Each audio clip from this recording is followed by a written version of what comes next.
Okay, time to get started.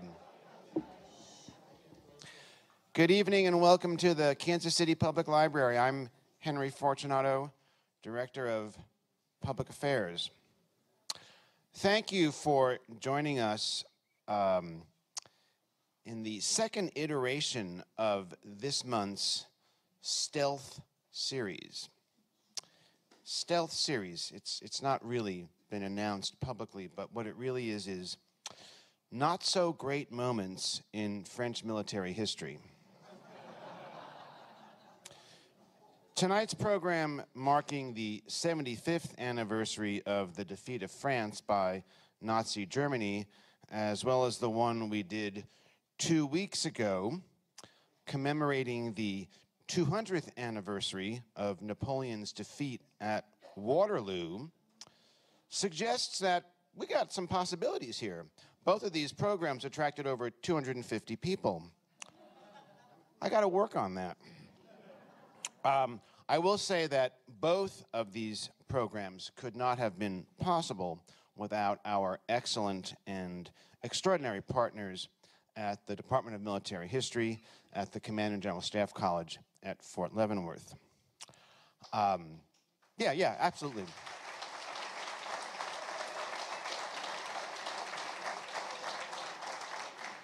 You know, over the 9 years that I've been Director of Public Affairs at the library, we've entered into and developed a lot of partnerships, but I cannot think of one that has been more resoundingly wonderful than with the folks at Fort Leavenworth. And that's why, you know, continuing with our Stealth series, I want to suggest to you look at that calendar. In November, we can examine the 62nd anniversary of the Battle of Dien Bien Phu, when the French were defeated by the Vietnamese communists. Actually, I'm kidding. I won't be here in November. But I am here tonight, a little more than 75 years to the day when the world turned upside down. In just 6 weeks, the Wehrmacht had shattered the French army, the Third Republic collapsed, a strange little quasi-fascist rump state called Vichy France arose, and outside of the successful evacuation from Dunkirk, things looked pretty grim. In the landmark study, To Lose a Battle, France 1940, first published in 1969, British historian Alistair Horn posed these questions. Who and what were responsible for France's catastrophe in 1940? Could the game have been played differently? And at what point did the disaster become irredeemable?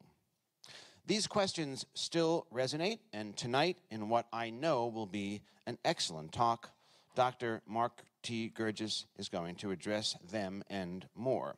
Mark is an associate professor in the Department of Military History at the Command and General Staff College. He earned a bachelor's in History and Military Studies from Norwich University in Northfield, Vermont, plus an MA and a PhD from Florida State University in Tallahassee. His doctoral dissertation was on the command and control of the British cavalry under the Duke of Wellington during the Peninsular War of 1808 to 1814. Mark is also a 20-year veteran of the U.S. Army with service in armor units in Europe, the Middle East, and the United States. In addition to his work at Fort Leavenworth, Mark has also taught history at the United States Military Academy at West Point. Tonight's talk is Mark's second appearance at the library. In 2011, he gave the lecture on Napoleon that was part of our Great Commanders series. Ladies and gentlemen, please welcome Mark Gurgis.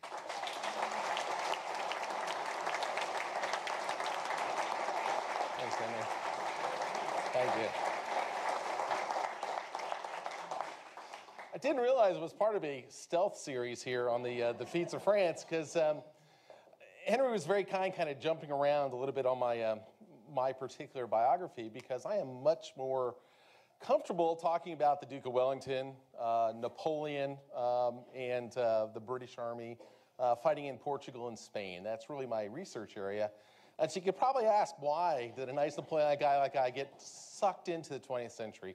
And part of it is a quote from Alistair Horn, the book that Henry mentioned, where Alistair Horn talks about the Battle of France, in particular Sedan. He says, it was the crisis for France, for Western civilization, and it would come to be regarded as one of the crucial moments of the 20th century.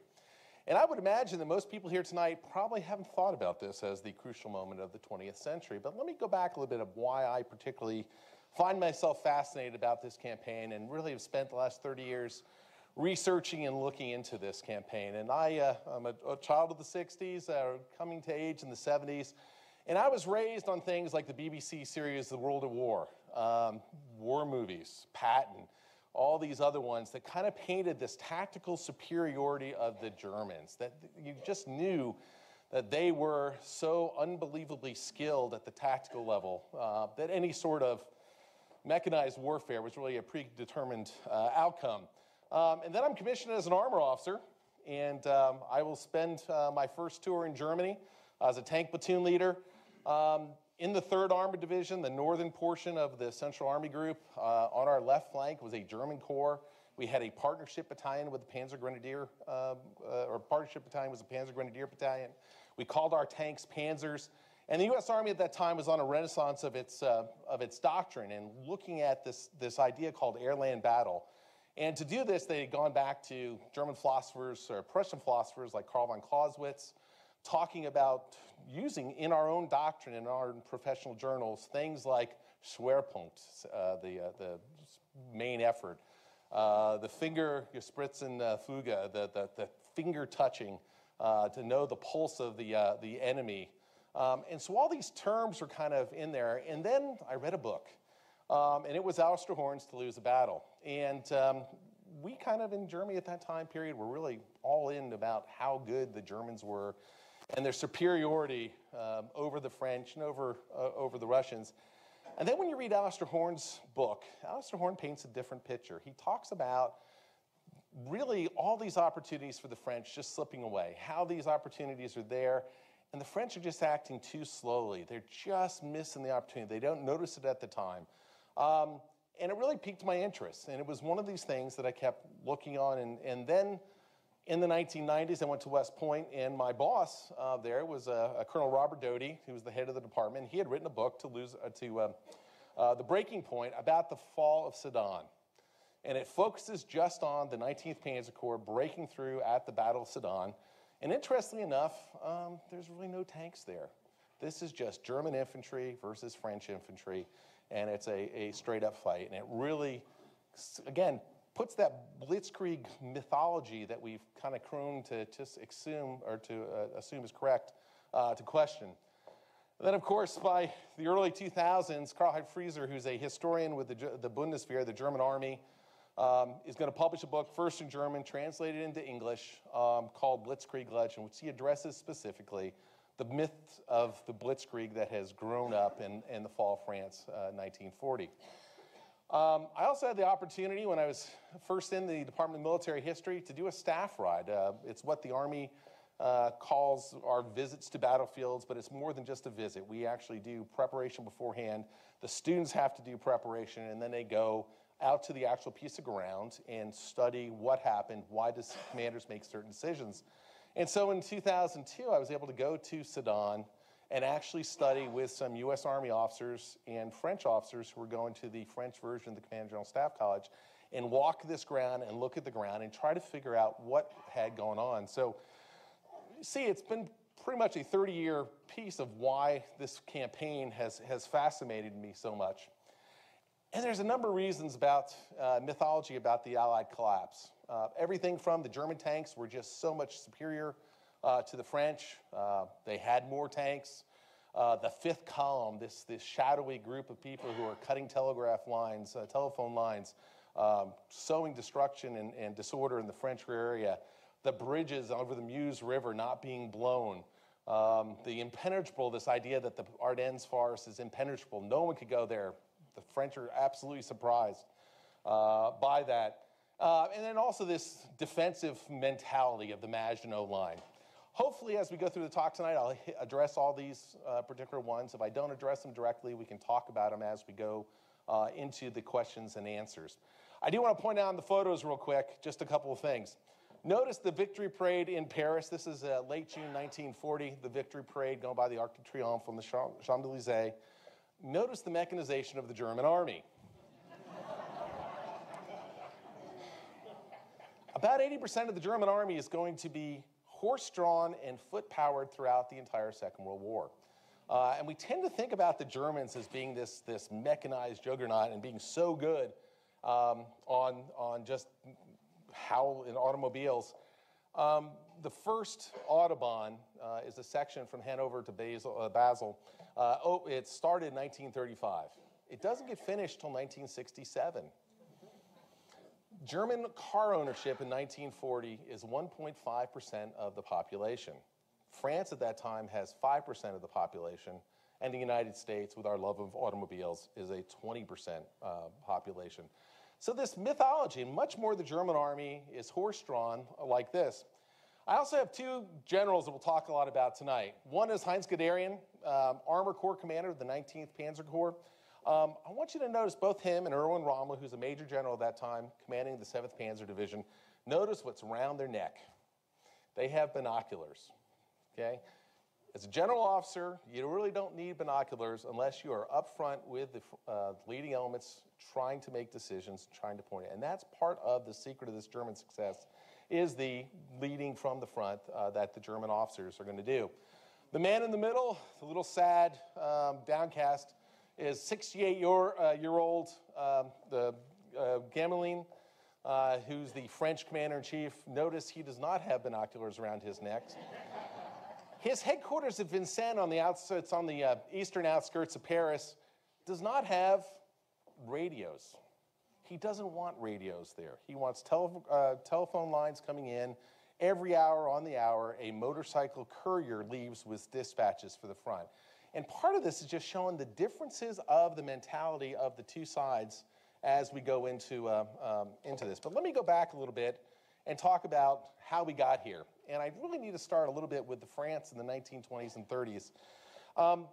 July 14th, 1919, Bastille Day is the day of the Great Victory Parade. It lasts for about 12 hours. The first contingents come by of all the Allied armies who fought with France. And then the French army, for about 6 hours, will pass, going through all the different types of units. And you would think that would be a celebration, a thing of we've won. And really the mood of this victory parade is not so much that we won as we survived. We got through it somehow. And this is the mood that's going to really strike France as it goes throughout the 1920s and 30s.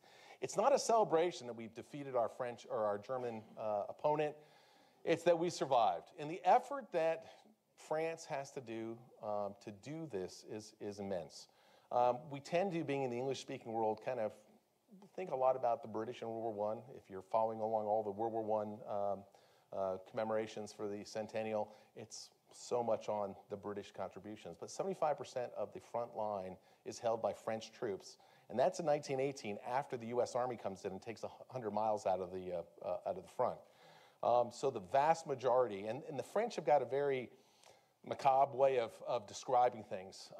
You see that they had almost 500,000 killed, about 1.5 million wounded. Every year at Saint-Cyr, their military academy, they have a plaque that'll say the class year, and they'll have the list of names of everyone who died defending France. So they'll have, say, the class of 1916, and they'll have all the names of these officers who died defending France. The only year that doesn't have that is the class of 1914. And all the class of 1914's plaque says is the class of 1914. 100% of the graduates of Saint-Cyr that year will die in the next 4 years. Of the military-age males between 18 and 27 years old, 27% are going to die in the First World War. And this means a huge part for France, not only just the destruction for France, it also means that 20 years later, that they're going to have what they call the hollow years. In 1914, when they call up the reserves, the mobilization, they have about 1.2 million Frenchmen able to go to war. 1940, that number is at 600,000, half of 1914, because of the hollow years, the young men who die during the Great War, who don't have children, don't get married, and so are never born. The other aspect is this lesson of Verdun. 10-month battle, the Germans initiate this, and it's meant to be a meat grinder, to absolutely bleed the French army white by using massive amounts of artillery fire.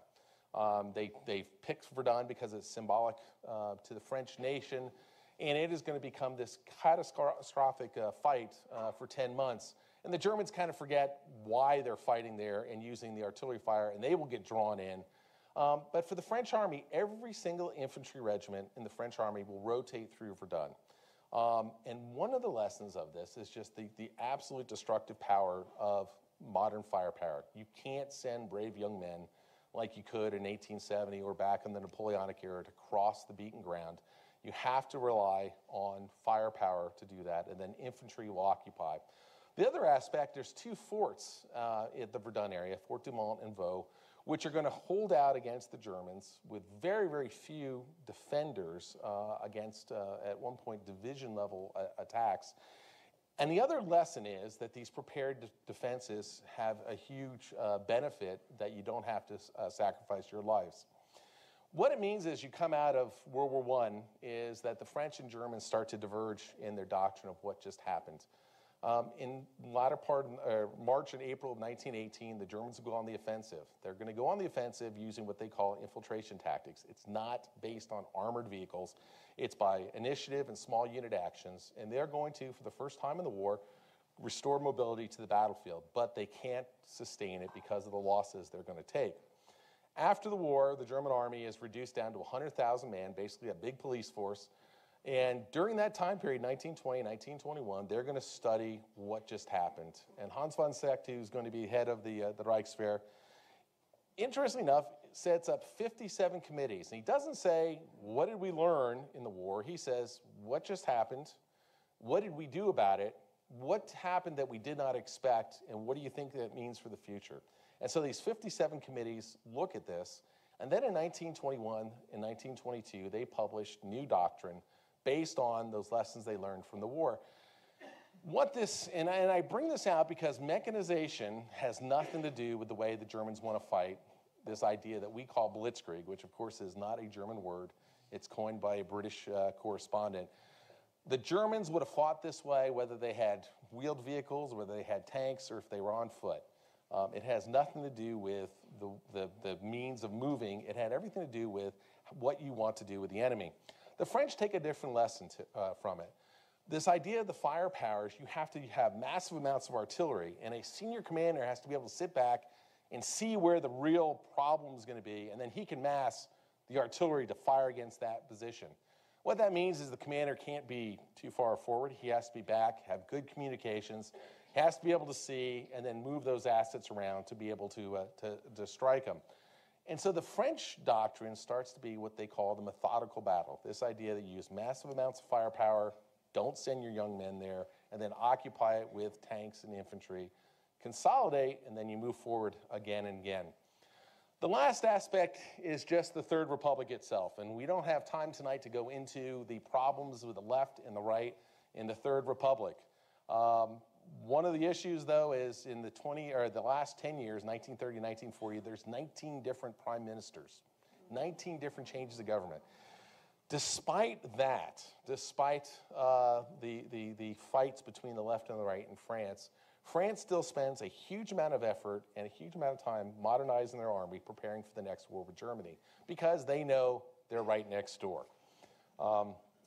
So let's talk about World War I. And the German plan in World War I is what's known as the Schlieffen Plan, a huge hook through Belgium, aimed towards Paris, designed to destroy the French army in one big throw. It doesn't work in the summer of 1914, and you're going to settle down into a front line that basically for about 4 years stays roughly where that green line is. Why is this important as you start to look at the French planning in the 1920s and 1930s? And you should notice one thing on there I have is the Maginot Line that has now been built. Maginot Line's been built directly between the avenue of approach between the French and the Germans. Maginot Line is not meant to sit behind and wait for the Germans to attack you. It's meant to make the Germans go somewhere else, which they do, which means the Maginot Line works exactly the way it's supposed to work. The French know this, the Germans know this. But it means you have to do certain other things, and we'll talk about that in a second. But if you look at that yellow triangle from the coast down to about Strasbourg back to Paris, has a huge percentage of the French heavy industry. If you want airplanes, you want tanks, you want heavy artillery, you want munitions, you can't allow a war on your own frontier again. Which means as wartime planning goes on in the 1920s and particularly in the 1930s, the idea is you have to move forward as much as possible into Belgium and hold the Germans out of there so you can produce all those munitions you need to fight. That's just showing where the front line was in World War I and why the French can't allow that to happen again. So by the spring of 1940, and remember the war starts the 1st of September when the Germans invade Poland. 3 days later, Great Britain and France declare war on Germany. Poland falls after 28 days. The entire world is shocked of how good the German army is, except for the German army. And if you look at the German army after action reviews, they talk about their infantry is not as good as the Kaiser's infantry of 1914. They have problems at every level, from squad level with the soldiers with machine guns, all the way up to divisions. They have entire divisions that the structure just doesn't work. Soldiers don't take initiative. They're afraid of shooting their weapons because the enemy will then shoot back. And that is a quote. So there's all these issues that the Germans see that they're going to spend that 10 months of what's known as the phony war training and looking at and trying to address. As opposed to the British and French, you think, we have our doctrine, we're pretty good, we're going to train, but we're going to spend a lot of our time worrying about our plan. Notice, and I should have mentioned, one of the key moments is 1936, March 1936, when Hitler marches back into the Rhineland. The Rhineland has been demilitarized since the end of the First World War. And Hitler says, this is Germany, I'm marching in and putting troops in there, and France and Great Britain do nothing. By their lack of acting, it convinces the new King Leopold in Belgium that we can't trust France and Britain to be our saviors. And so what Belgium is going to do is declare themselves neutral. Now, World War I, the Netherlands were neutral. The Germans didn't go there. They didn't go to Switzerland. Makes perfect sense, right? Except that's the only way Germany can get at France because of the Maginot Line. What it does mean, though, is that for France and Belgium, there is no defensive planning. There is no talking and no preparations. Up until the day the Germans invade in May of 1940, Belgium is neutral. So for the French, they're going to have to do a race. As soon as the Germans cross into Belgium and the Belgians invite them in, the French and the British are going to have to race forward, sweeping like a big door up into what's known as the Dial River line, along the Dial River. If they're lucky and if they can get up there quick enough, they actually want to extend that line up to Breda in the Netherlands so that they have a continuous front with any Dutch forces up there. They have to do about 100 miles. The Germans have to do 100 miles. So they have to get there quick. So what the French are going to do is put the majority of their motorized and mechanized forces up in the north to do that swing into Belgium. You also notice the green arrows there. That is the Belgian army and their defense planning. They are going to collapse on what their central portion of the country, which has the majority of their population, majority of their industry. They aren't going to stay defending the Ardennes. If you've been through the Ardennes, it's trees, it's shale. They have a really nice smoked ham. That's about it. So the Belgian plan is to move out of the Ardennes and move back into the central part. The problem is, it means there's no one in the Ardennes. The French aren't there. They're going to have to move into it. The Belgians aren't there. And it basically leaves all that area open to the Germans. So let's talk a little bit about the force comparisons. It's not as unbalanced as you think. About equal in the number of divisions, and we'll talk about those in a few moments. But if you look at the British Expeditionary Force, the British Army is all mechanized. And actually, I should have motorized in there. Much of their transportation is trucks and rubber wheels. But they're the first army in the world to go 100% internal combustion engine and get rid of the horse.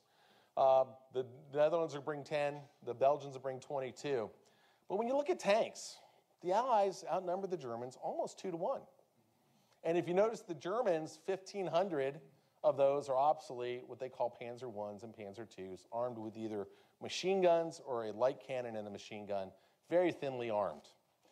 The artillery, particularly because of the French with their methodical battle, a huge advantage, 2-1, 14,000 tubes of artillery. It's in fighters and bombers in particular that the Germans have an advantage, not just in numbers, but also in just the quality of the aircraft. Think about the Luftwaffe, who starts from 0 in 1935. So all their aircraft is relatively modern, new types. They aren't taking aircraft that have been designed 20 years ago. The bottom one is the Messerschmitt 109, one of the finest fighters at the time. And of course, the Stuka dive bomber, the Ju-87, who has the Jericho trumpets on their fixed landing gear designed to cause panic. Just so you know what that sounds like.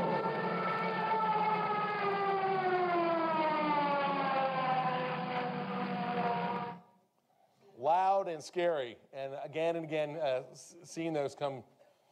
But let's take a look at the Germans in a little bit more detail, because while those numbers, 157, look good, when you actually look at it, the German army has been compared to a spear with a steel head and a long wooden pole. And in that steel head, you have the 10 Panzer divisions.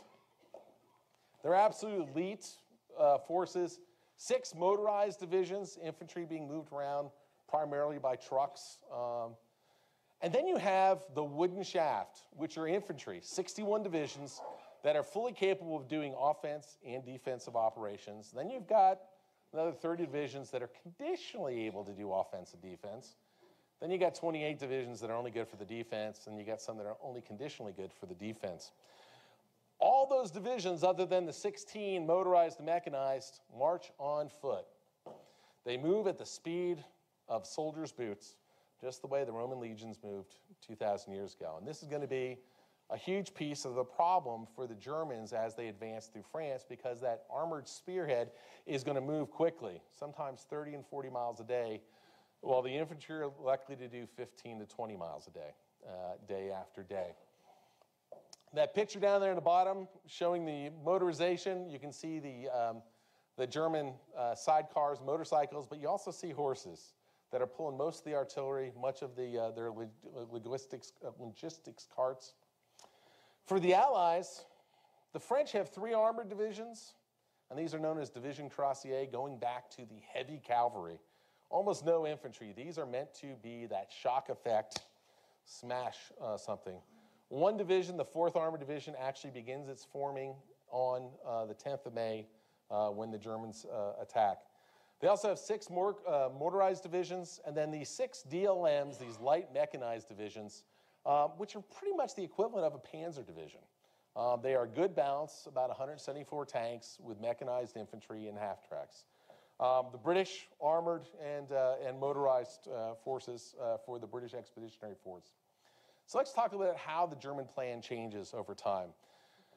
The Germans get done in Poland, and Hitler says, we're going to now attack France. And the German army says, what? We really don't want to. And they are going to drag their heels, talking about all the training they have to do, talking about how bad the weather is. The first plan that comes out, and the term that the Germans use for this is Fallgelb, or case yellow, for the invasion of France, the first phase of it. And the first one that comes out in October of 1939 pretty much looks like the Schlieffen plan all over again. 3 advances, they meet up around Brussels, form a big sweep, and they sweep into France and try to win the war in one big fell swoop again. By the 29th of October, you see that this is starting to move a little bit farther south in a balance. And this is where, again, chance starts to play a real factor in this campaign. Much of this influence is because of the Chief of Staff of Army Group A. The German Army Group B is in the north, and they are the main effort, the Schwerpunkt. And Army Group B is in the south, and their Chief of Staff is a guy named Manstein. And Manstein doesn't like being the second fiddle. He doesn't like being the supporting effort, and so he is constantly coming up with plans saying, this isn't going to work. This is just going to repeat the Schlieffen Plan of World War I. We need to move more of the forces to the south and give it to Army Group A, the Army Group I'm in, that we're going to be able to go and do it. He consistently is bombarding the Army, the OKW, the Oberkommando der Wehrmacht, the German Army headquarters, with these, and they're getting pretty tired of him. By January, they have moved forces south, and you can see now that you have two big, broad advances, one from Army Group B in the north, and then Army Group A in the south, that is now starting to go through the Ardennes. Manstein is continuing to say, this isn't going to work, this isn't going to work, this isn't going to work. And luckily for the Germans, unluckily for France, again, fate happens. They are having a big war game up at Cologne in Germany. And what they're going to end up doing is a German major with the Luftwaffe is going to fly up there with his buddy in a little Storch two-seat aircraft. He's not supposed to fly up there, but the weather's bad. He decides to fly. His buddy gets lost and crash lands in Belgium, neutral Belgium. And this major at this point knows I'm in serious trouble. So he takes the plans, which have the entire plans of the Germans in January 1940. He goes off behind a hedge to start destroying these plans. His buddy stays with the aircraft. A Belgian patrol comes along, and he says, no, it was just me all by myself with the airplane. But the Belgians notice some fire, smoke coming out behind the hedge. Yeah.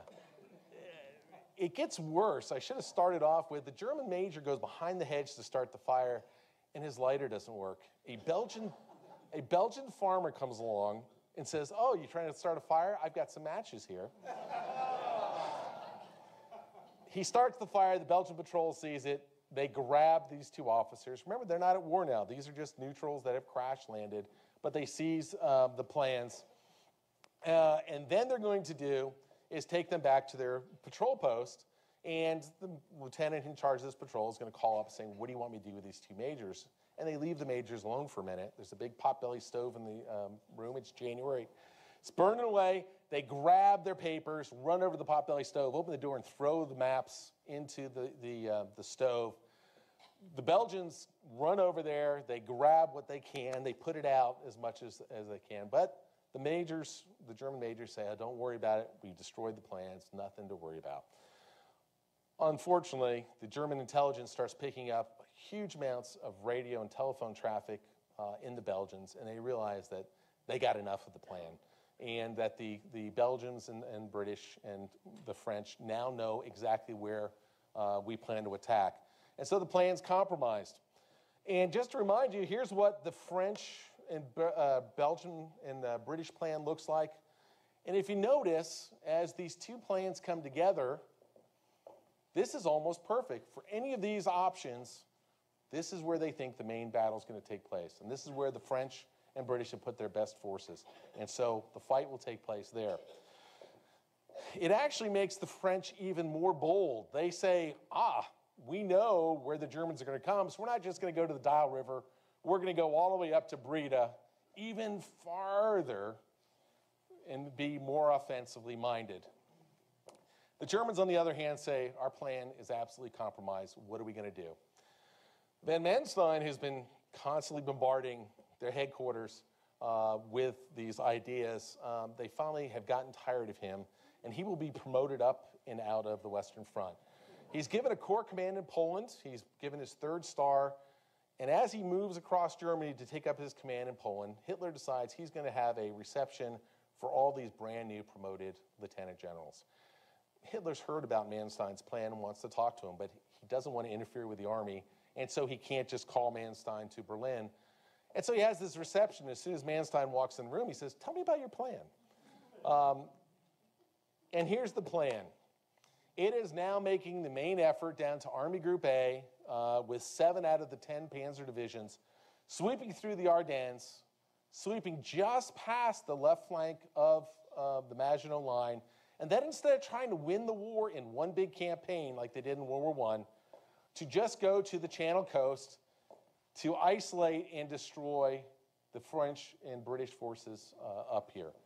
It's taking all the good British and French divisions, the elite divisions, out of it, and then they'll do a phase two.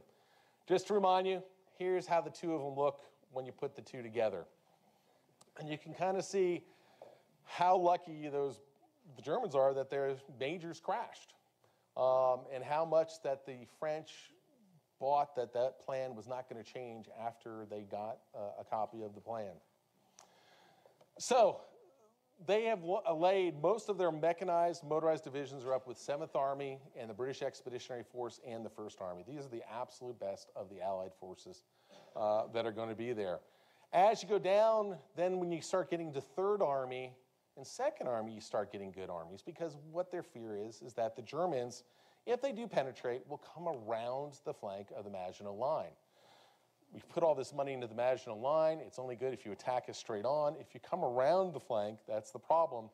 And so you start seeing good forces back with the 3rd Army in particular. The second fear the French have is going to be that the Germans go directly to Paris. If you go and try to take Paris, then the country itself is going to fall. And the third and least likely, and in their minds, least dangerous, is if they turn to the Channel Coast, because we have lots of time, we can counterattack, and we can and do something about it. And that kind of shows you a little bit of just how well this plan works, because it kind of hits exactly what the French are fearing the most and getting them already trying to react to the wrong thing. So I want to talk a little bit about Sedan and go look at a little bit of the fight at the Sedan.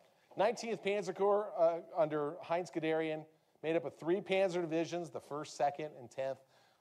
Absolute elite of the German army. The 1st Panzer Division obviously is the first one raised. This is kind of the model division of the German army.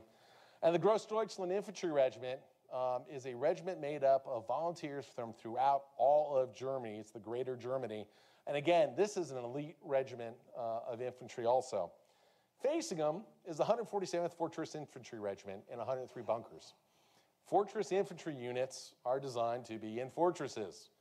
They can't move out and around, which is okay. You can put your less healthy, maybe your people who aren't in best of shape, because they're going to be sitting in their bunkers at all times. But you can bypass bunkers. So between those bunkers, they're going to have what they call interval troops. And in the sector of Sedan, the interval troops are going to be made up of the 71st and 55th Infantry Division. Both of these divisions are what they call B-type reserve divisions. B-type reservists have 20% of their fill during peacetime. When war comes, they get the other 80% from reservists that are called back to the colors. The reservists for these reserve divisions in particular are reservists who had served on active duty in the period 1922-1924. So they're all over 40. The rest of the army calls them the crocodiles because of their wrinkled skin. This is probably some of the worst divisions in the French army, facing up against the absolute best divisions. Here's Sedan. You can see the Meuse River, which flows from here downstream off to the left. There's high ground here, what they call the Bois de Marfay. And you can see the French have put a considerable amount of engineering effort into making this a very, very tough place to cross. I know it's a little busy right now, so let me take off the background and just show you what that looks like. And you start to see this is not an undefended piece of ground. None of the bridges over the Meuse River will be left up. Every single one will be burned up. And there's chairs over here, if you guys, anyway. But what you should notice from this, all these bunkers with machine guns, heavy machine guns, some of them with cannons, you start noticing the second line down here, which are open rectangles. Those are the positions that have not been completed or started yet. Many of those are planned. And so while you get along the river and on the main line of resistance, these bunkers that have been done, the second line of troops have not been finished. What it means is in Sedan area, it's a very brittle defense. If you get through that first line, you pretty much can continue to penetrate through relatively easily. Here's the Meuse River. This was in December of 2002. You can see some of these concrete bunkers still there. If you go to Sedan area, get the book. Blitzkrieg Legend has a wonderful map that has the number of every bunker, so you can actually go to the bunker and know exactly which one you're at. But those are machine gun bunkers and where the 2nd Panzer Division is going to cross. And here's what the machine gun fields of fire look like. It is absolutely well sited and has interlocking fields of fire all across the Meuse River. These are well done bunkers. So let's talk quickly about the approach march through the Ardennes. We can talk a little bit about some of the problems that the 19th Panzer Corps will have at places like Boudange and Boulogne in Belgium. But it takes them about 58 hours to get through the Ardennes, which is okay because the French have done war games and they think it takes 60 hours to get through the Ardennes. The problem is the French do what's known as mirror imaging. They give the Germans the same capabilities that they have. The French will then build up huge amounts of artillery, huge amounts of ammunition, and that would take about 7 more days. So even though the Germans get to the Meuse River in 2 days, it'll take them to day 9 before they're ready to assault. The problem is, of course, the Germans don't plan on using heavy amounts of artillery fire. They plan on using those Stuka dive bombers that we showed before as their mobile fire. Despite that, the 19th Panzer Corps starts at 3 o'clock. Starting at noontime, the Stukas start to come in and attack. They come in flights of 40 aircraft. The first flight is at 5,000 feet. The next one's at 12,000 feet. There's a third group that's circling around just waiting for any moving targets. And they just continue to peel off and bombard these particular fortifications.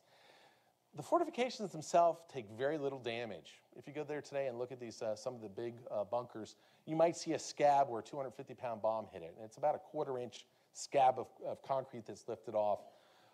What it does do, though, is all the interval troops that are in foxholes out behind and around those bunkers, or the artillery that can't be in bunkers because of their firing positions, it hits them very, very heavily, and you heard what these Stuka dive bombers for 3 hours would sound like as they prep the battlefield.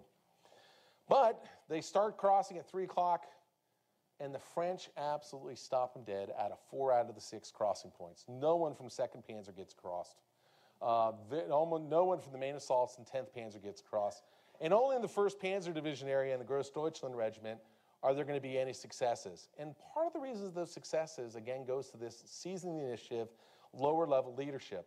One is a Staff Sergeant Rubarth, and he has 7 engineers who are going to get across in a rubber boat with explosives, and they're going to start just blowing up bunkers. They go the wrong way.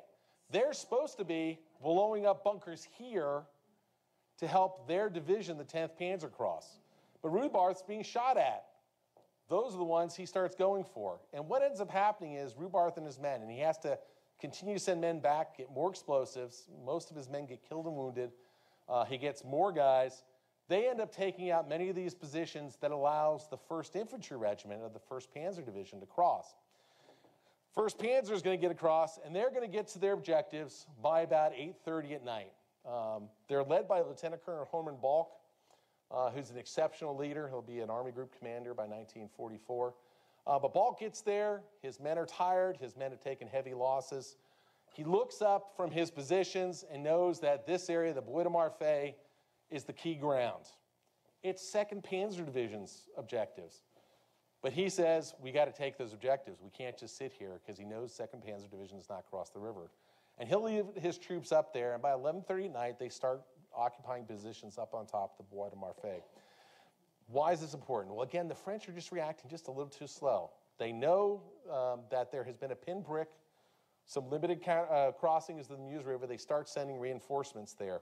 The reinforcements start showing up about 12:30 at night. They drive into what they think are going to be these secondary positions and help thicken the line. And as they start to drive up here on the Bois de Marfay, they find Germans. And it absolutely starts a desperate firefight. they're going to fall back. And of course, the reports go up immediately. The Germans are a lot farther along and a lot deeper than we ever imagined that they're going to be. By the 15th, and some historians say this is the day the Battle of France is lost. Here's the situation the morning of the 15th. The Germans have crossed on the 13th. They spend the 14th consolidating their bridgeheads. And there's 3 small bridgeheads. One at Sedan, one up here at Montreuil, and then Rommel up at Dinant. And they're separated about 60 miles. And the French reserves are starting to move up, but the French reserves are moving up to this area called the Gembloux Gap. And everything that the Allies are looking at is up in Gembloux because that's where they expect the main battle to take place. And if you look at the New York Times here, French meet Nazis in clash of 1,500 tanks. It's a huge armor battle. 2 German panzer divisions versus 2 French DLMs, the Division Light Mechanical, under General René Prudeau's Cavalry Corps. And the French, when they're fighting the battle they want to with their first-line troops, stop the Germans. The Germans are unable to penetrate. Prudeau's Cavalry Corps is meant to cover the advance of First Army so First Army can get up to their positions, and they do that. And if you look at the losses, 4th Panzer loses almost half their tanks. But here's the problem. 4th Panzer, 3rd Panzer are advancing, the French retreating. If you lose a tank because it ran out of fuel or the track broke or you have some kind of mechanical problem and you're French, you destroy the tank and continue retreating so the Germans can't get it. If you're the German and your tank runs out of fuel or throws a track, you stay there and you fix your tank. So while they destroy 40 to 45% of the tanks on the 14th and 15th, many of those tanks the next week or so will come back into the fight. So there's only about 40 tanks that are permanently destroyed out of this fight. But this is on the 14th and 15th, while that crisis is taking place at Sedan, this is where the Allied main efforts is focused. This is where their air effort is focused. And it's only going to be late in the afternoon on the 15th where they suddenly realize how bad this crisis. Gamelin, who's been sitting in Paris, has allowed the army commander in this front to pretty much control the battle. He has not been playing an active role. And what ends up happening is both the 9th Army and the 2nd Army look at what they consider the most dangerous. 2nd Army, it's the Germans are going to come around here and come around Verdun and come around the Maginot Line. So 2nd Army pulls back this way. 9th Army, the same thing. They're worried about their flank, and they pull back the other way.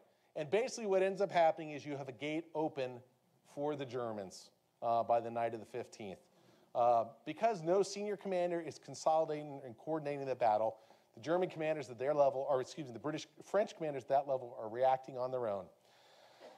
When you look at 7th Panzer Division, for example, and you look at Rommel's advance, that advance is 75 miles deep. It's 1 mile wide. 75 miles deep, 1 mile wide. This is the opportunity they had to smack them and counterattack. But what ends up happening is the French are just a little too slow. They're a little bit too behind. The start positions they give for their troops to actually start the counterattack, by the time the troops get there to occupy them, are already in German hands. The 1st and 2nd divisions, the armored divisions of the French, they send their big, heavy Char-B tanks by rail, and then they use the roads for their fuel trucks and maintenance elements.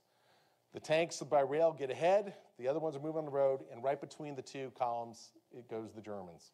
So now you have all the tanks to the north with no fuel, no maintenance, and it's just all this little, just falling behind the timeline.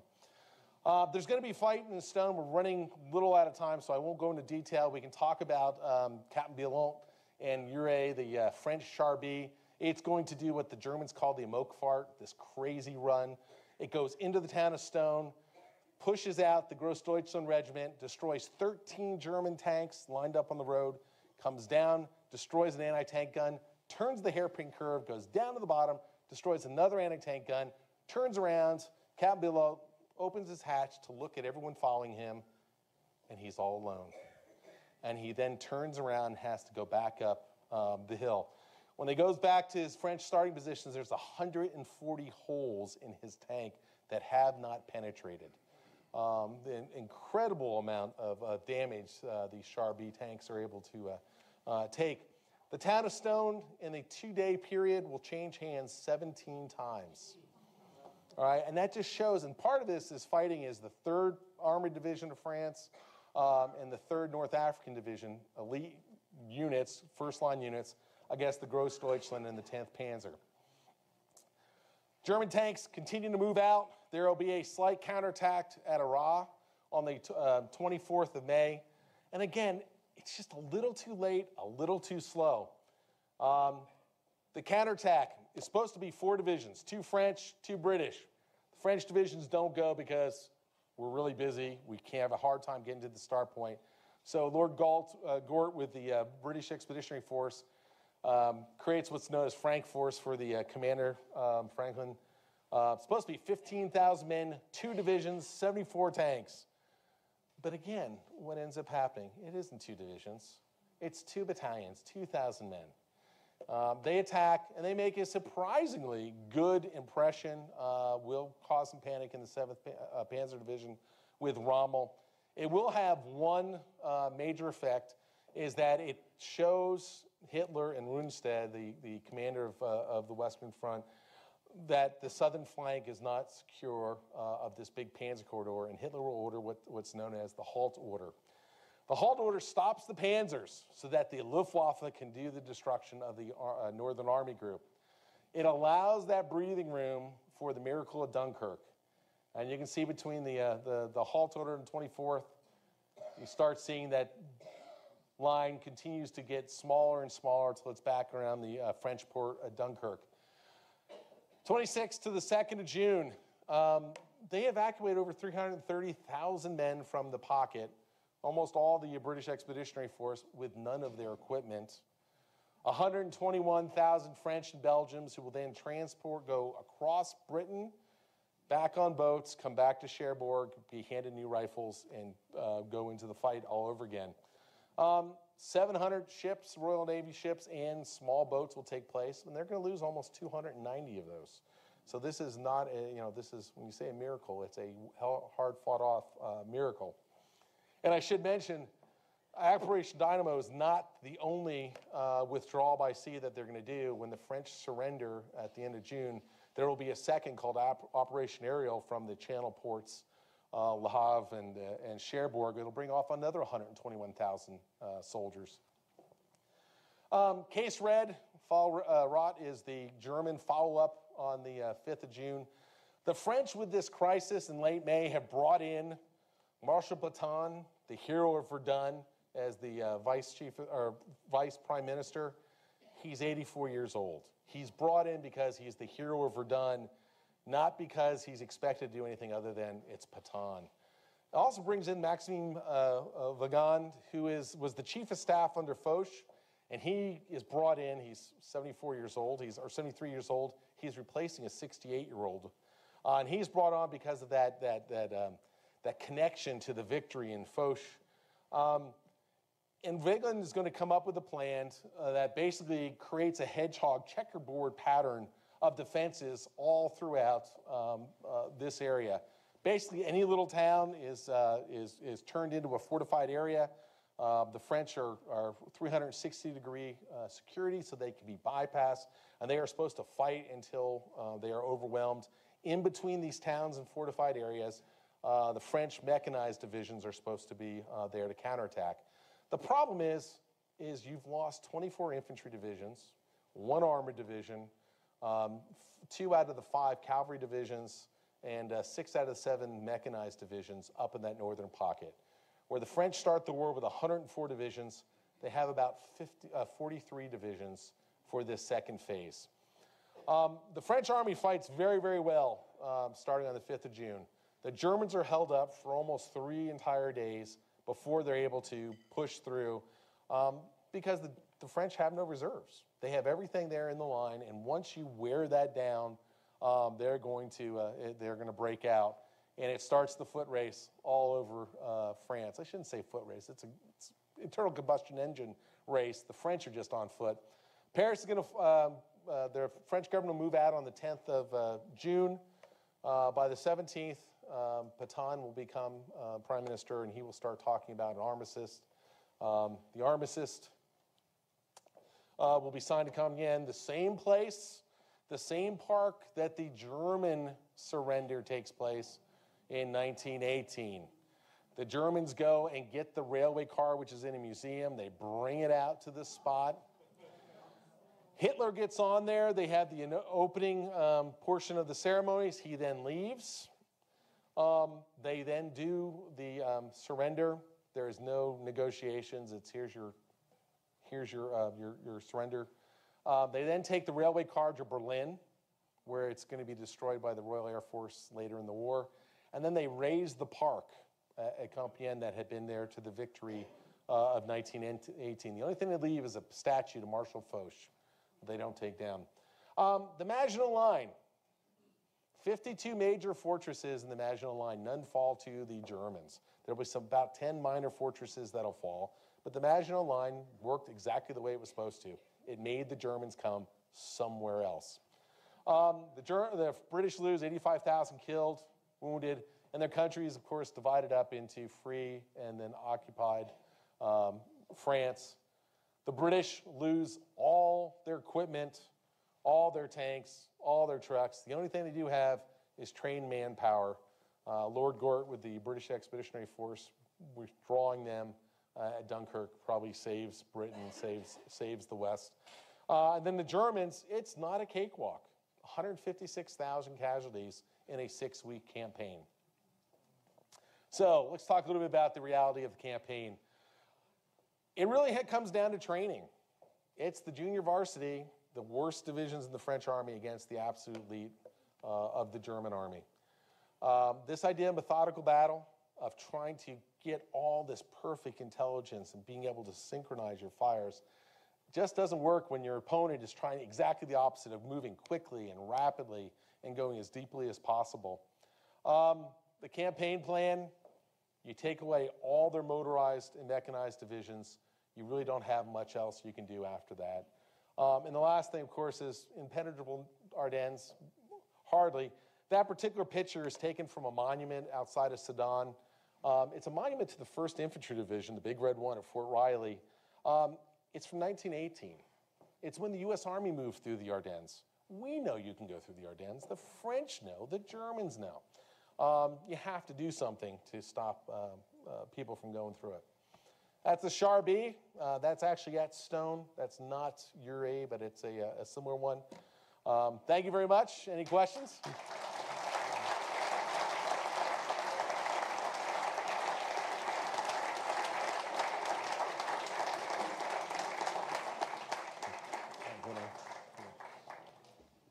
That was fantastic, Mark. All I ask is that because we don't have too many people here, we don't have microphones, so please repeat the question, and we'll do about 5, then we'll be done.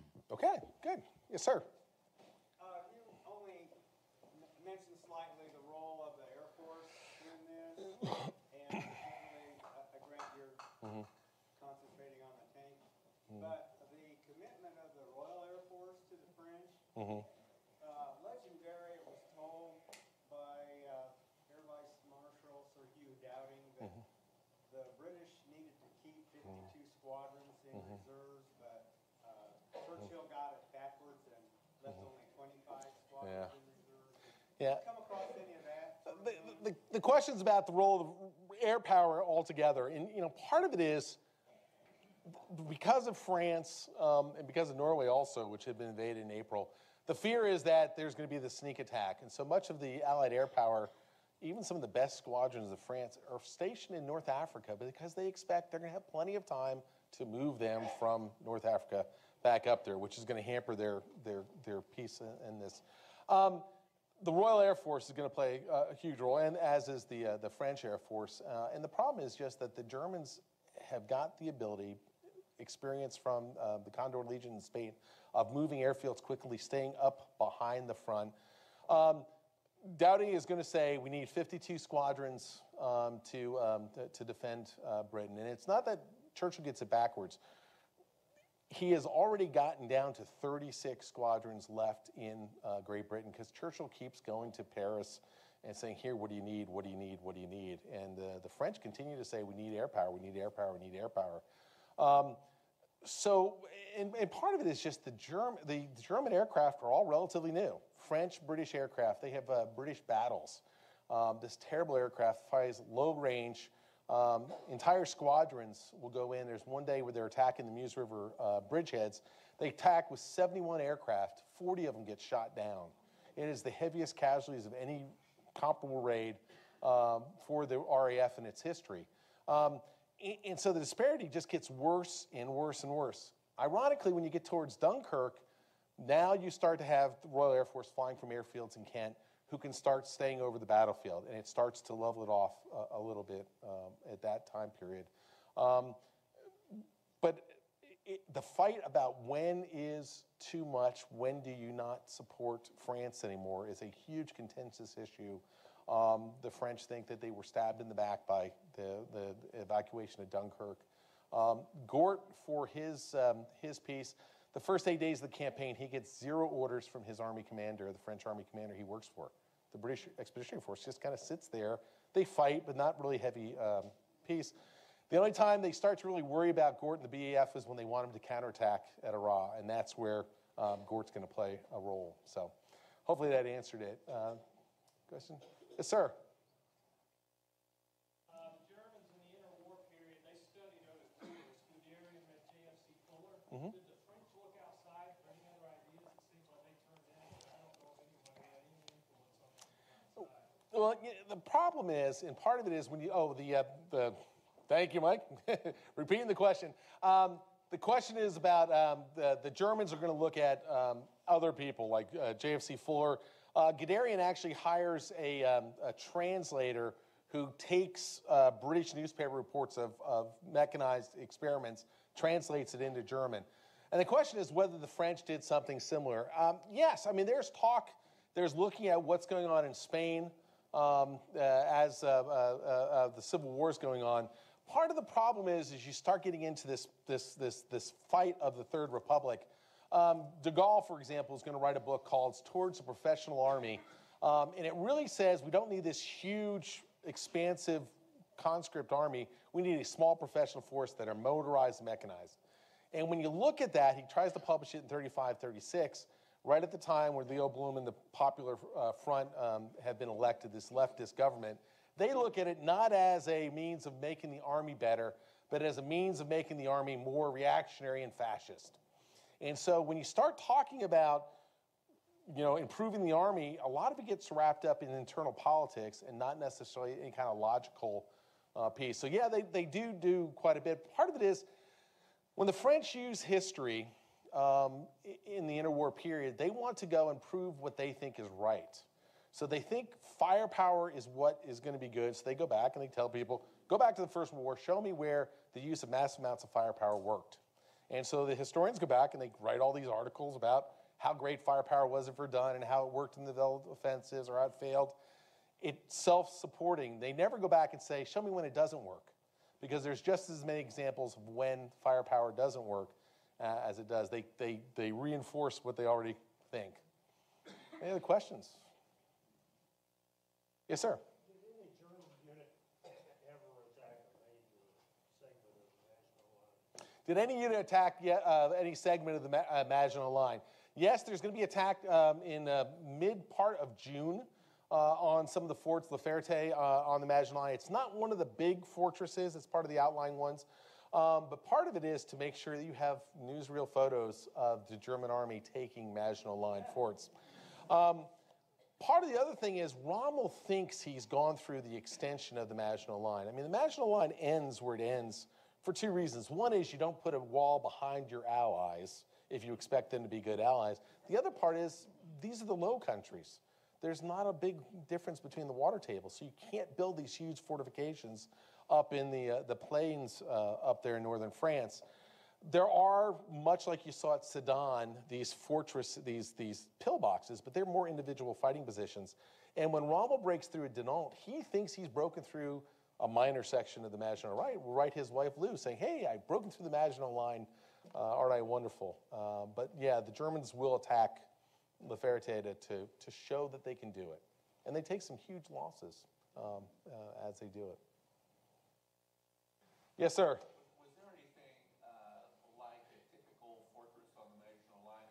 My impression was there were just a lot of toolboxes. Oh, no, I think I'm getting that. The question is about, was there a typical fortress on the Maginot Line? And I should have put some photos in here of the Maginot Line fortresses. The Maginot Line fortresses are these huge sectors. All you see above ground are pillboxes and disappearing gun turrets. But what you have is interlocking tunnels in there. Some of the larger fortresses actually have rail networks. They have little trains that move between them because the distances are so great underground. Barracks, command posts, munition bunkers, bakeries, kitchens, all these things built underground. So you have these huge underground cities. The only thing you see is these little pop-up pillboxes. And there is a section of the Maginot Line down to the south of Verdun that's been restored that if you ever go over there, you can actually take a look at. But it's a huge, massive undertaking. One time for one more question. I'm getting the... Yes, sir. Can you speak to this German supply logistics? The question is about the German supply, the logistics on this campaign. Very, very tenuous with the armored divisions as they move forward. They are using much of the same way they did when they go down into Austria for the Anschluss.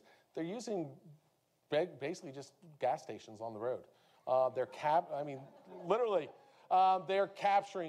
fuel supplies. Rommel at some points is absolutely, they're moving fuel forward. The troops are talking about how they have almost no fuel. Their first halt orders after 7 days, and they're exhausted. One of their Panzer Regiment commanders actually just falls down from physical exhaustion. But they're moving fuel forward, but they're capturing what they can in there as much as possible. But it's very tenuous. It is pretty much luck. When they get the halt order, they love it because it allows them to resupply and start fixing tanks. All right, well, thank you.